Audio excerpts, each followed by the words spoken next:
The Midnight Ghosts of Shiloh, The Legend of Angels Glow. The Hook.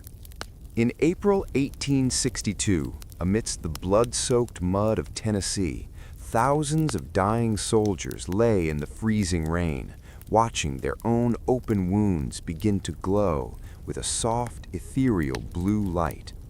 Those who glowed lived, those who didn't died. For 139 years, it was dismissed as a campfire myth until two American teenagers and a strain of bioluminescent bacteria proved that the angels were actually microscopic killers living in the dirt. Chapter 1. The Orchard of Agony. The air in southwestern Tennessee didn't smell like spring. It smelled of sulfur, wet wool, and the iron-sweet tang of blood. Private Samuel Higgins of the 24th Ohio Volunteers lay pinned beneath a splintered peach tree in what the locals called Sunken Road. His leg was a mess of shredded blue wool and shattered bone, the result of a Confederate canister shot that had ripped through the orchard an hour before sunset. Around him, the hornet's nest had finally fallen silent. But the silence was worse than the screaming. It was the silence of 10,000 men breathing their last. The Battle of Shiloh was unlike anything the young Americans had ever seen. It wasn't a romantic skirmish, it was a slaughterhouse. By the evening of April 6, 1862, the Union and Confederate armies had essentially dissolved into a chaotic mass of exhausted, bleeding men huddled in the woods. As night fell, a torrential rain began, a cold, biting downpour that turned the churned earth into a thick, black slurry. Samuel shivered, his teeth rattling so hard he feared they would snap. Hypothermia was setting in. "Help!" he croaked, but his voice was lost to the wind. Then he saw it. At first, he thought his mind was finally fracturing from the pain. He looked down at the jagged hole in his thigh. From the depths of the raw, angry wound, a faint flickering began. It wasn't the reflection of a lantern. It was a pale, neon blue luminescence, pulsing softly like a captured firefly. He looked to his left. His messmate, a boy from Cincinnati named Toby, was also glowing. Toby's chest wound was radiating a ghostly sapphire light, illuminating the raindrops that landed on his skin.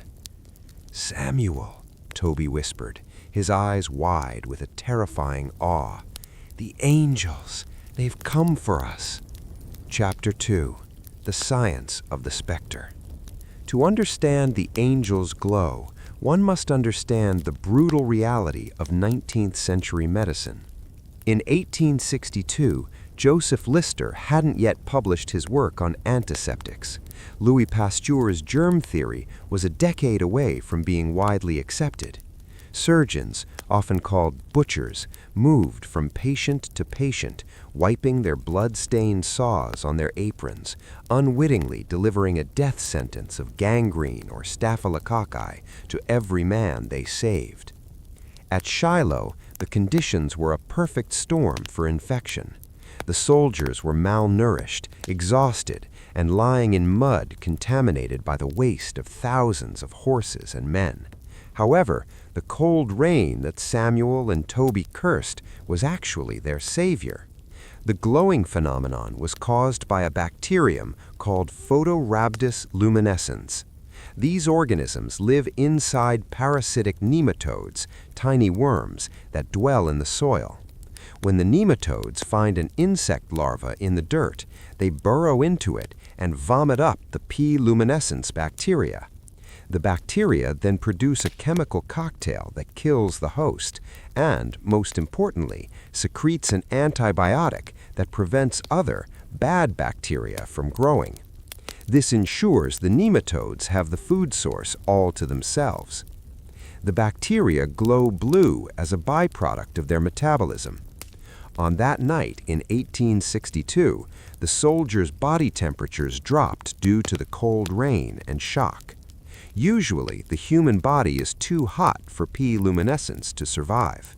37 degrees Celsius is a death sentence for the bacteria. But as hypothermia set in, the soldier's skin cooled to the exact range the bacteria preferred. The angel's glow was in reality a biological war happening inside the wound. The glowing bacteria were killing off the gangrene-causing pathogens that would have otherwise turned the soldier's limbs black and killed them within days. Chapter 3. The Long Night. Through the night of April 6th and into the 7th, the glowing man of Shiloh waited. To the surgeons who eventually found them, the sight was supernatural. Dr. Jonathan Letterman, who would later revolutionize battlefield medicine, reportedly walked through the triage tents in a state of disbelief. Men with horrific abdominal wounds, wounds that were 100% fatal in the 1860s, were sitting up, asking for water, their bandages radiating a dim blue light. "It is as if the great physician has laid his hand upon the boys," one chaplain wrote in his diary.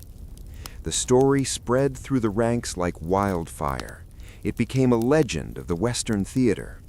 But as the war dragged on and the horrors of Gettysburg, Antietam, and the Wilderness took center stage, the story of the glowing wounds of Shiloh was tucked away in the journals of veterans, dismissed by historians as a collective hallucination caused by trauma and exhaustion.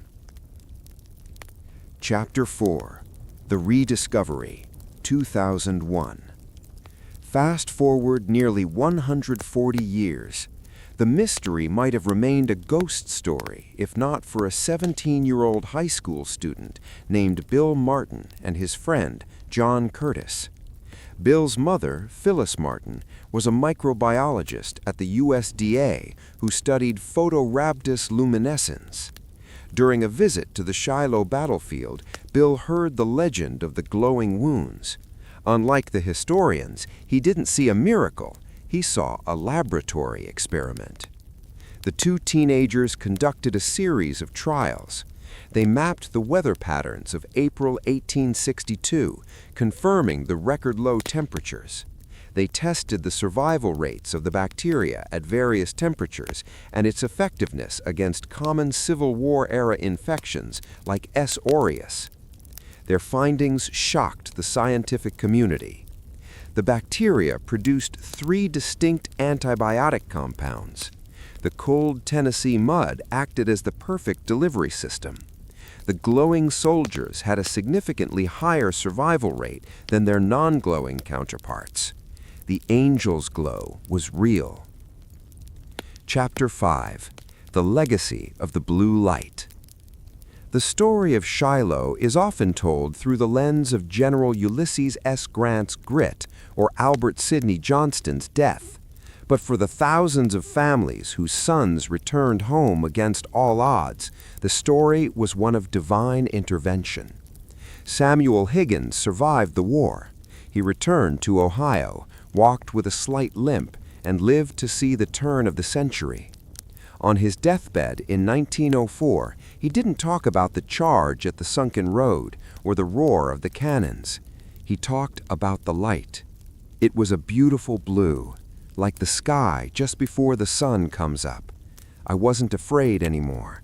I knew that as long as the light stayed, I would wake up to see the morning.